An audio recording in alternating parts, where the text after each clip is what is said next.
Hello friends, a warm welcome on my YouTube channel Josh Legal Knowledge.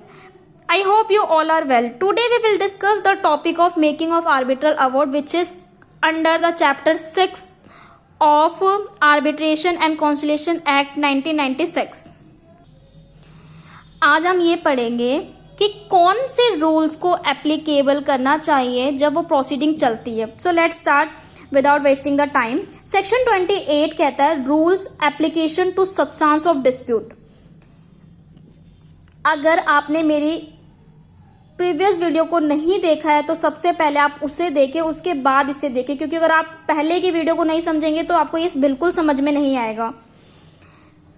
So start करते हैं. Rules applicable to substance of dispute. An arbitrator must decide the dispute in justice and in good faith. जो arbitrator है वो dispute को ऐसे justice देगा या ऐसे फाइनल अवॉर्ड देगा कि वो गुड फेथ में होना चाहिए. However there is a condition precedent only both the parties expressly authorise an arbitrator to adjudicate, then only he can decide the dispute between them. अगर पार्टीज ने एक्सप्रेस कर रखा है कि हमें इस आर्बिट्रेटर के थ्रू ही अपना डिस्प्यूट रिजॉल्व करवाना है, तो वही आर्बिट्रेटर उनके डिस्प्यूट को रिजॉल्व करेगा, कोई और नहीं करेगा. Domestic arbitration must follow Indian arbitration law. जो डोमेस्टिक आर्बिट्रेशन है वो इंडियन लॉ आर्बिट्रेशन लॉ को ही फॉलो करेगी. जैसे कि मान लो डोमेस्टिक आर्बिट्रेशन वो डिस्प्यूट वो होते हैं, जैसे कि अगर इंडिया के अंदर ही दोनों पार्टीज के बीच में डिस्प्यूट हो रहा है उसे कहते हैं डोमेस्टिक डिस्प्यूट. और ऐसे जो डिस्प्यूट्स होते हैं उसे इंडियन आर्बिट्रेशन लॉ के अकॉर्डिंग ही फॉलो किया करवाया जाता है. However, for international arbitration agreement based in India, the arbitral tribunal must follow the laws the parties have agreed to apply in their agreement to settle dispute.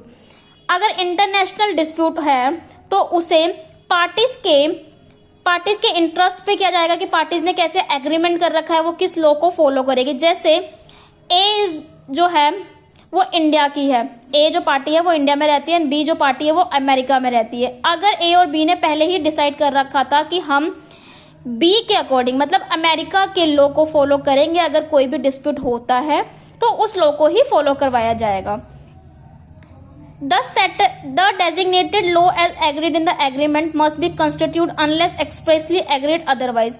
अगर जो मतलब किस country का लॉ फॉलो करवाया जाए या कैसा लॉ फॉलो करवाया जाए, अगर उसको पहले से डिजाइन कर रखा है तो उसी लॉ को फॉलो किया जाएगा. आर्बिट्रेटर खुद अपनी मर्जी से किसी लॉ को फॉलो नहीं कर सकता.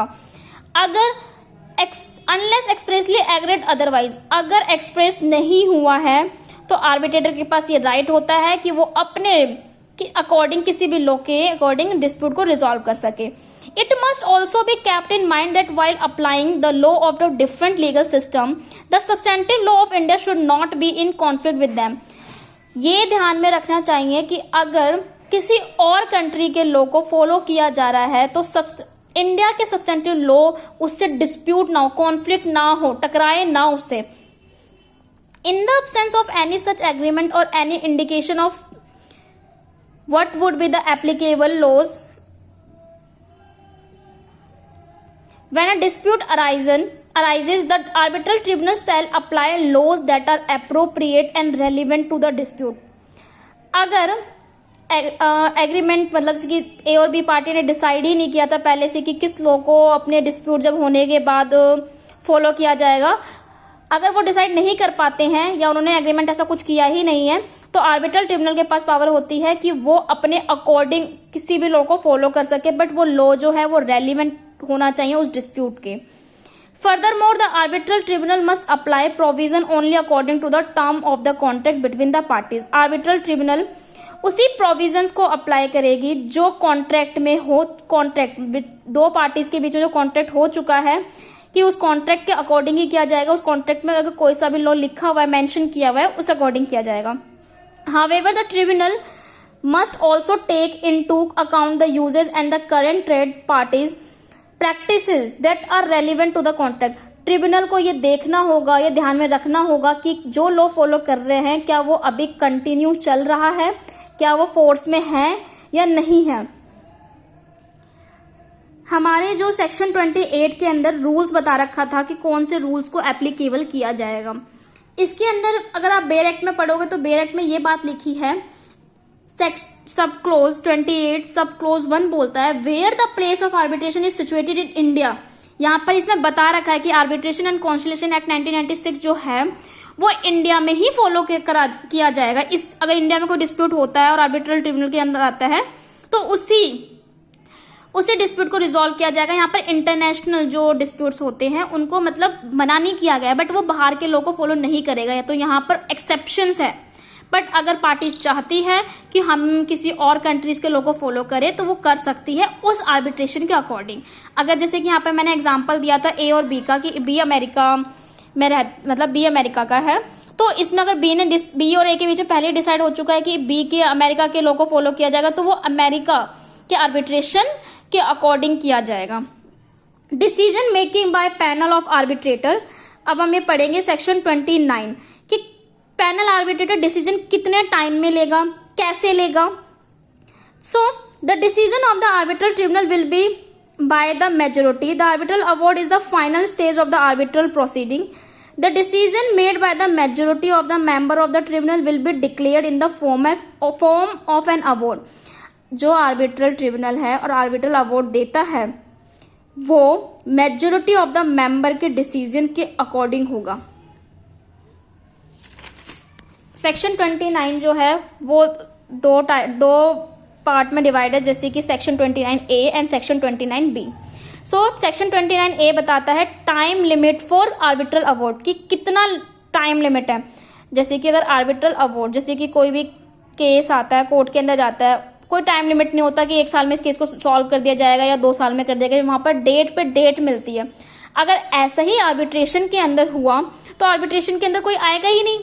इसीलिए आर्बिट्रेशन को जब कंडक्ट बनाया गया था तो उस टाइम वहां पर मेंशन किया गया था कि इतने मंथ के अंदर उसको उस डिस्प्यूट को रिजॉल्व करना ही है, जिससे आर्बिट्रेटर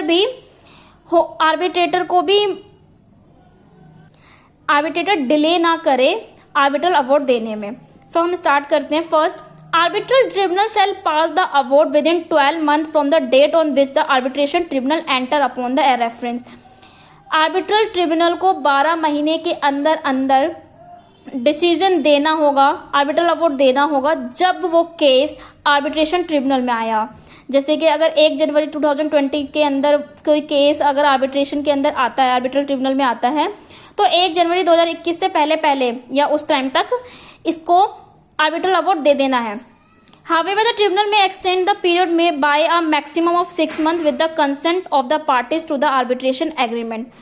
6 महीने का 6 मंथ का एक्सटेंड हो जाता है टाइम पीरियड आर्बिट्रल अवॉर्ड देने में, अगर कंसेंट हो पार्टीज की तो।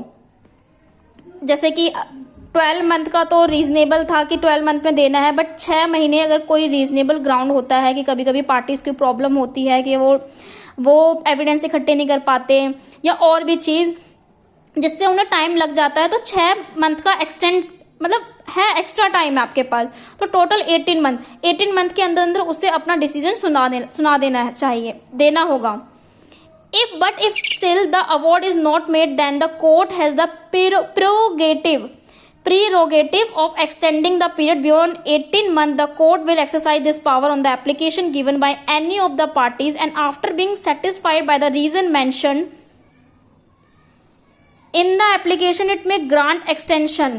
इसमें ये है कि अगर 18 महीने से ज़्यादा टाइम लग जाता है, अगर पार्टीज ने पहले ही बता दिया कि हाँ ये ग्राउंड है और इसके कारण हमें ज़्यादा टाइम लग गया तो कोई प्रॉब्लम नहीं है।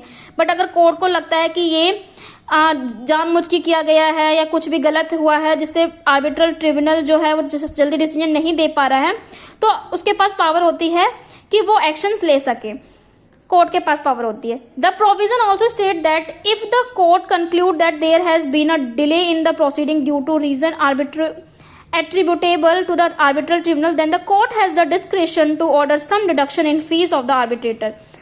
अगर कोर्ट को ये लगता है कि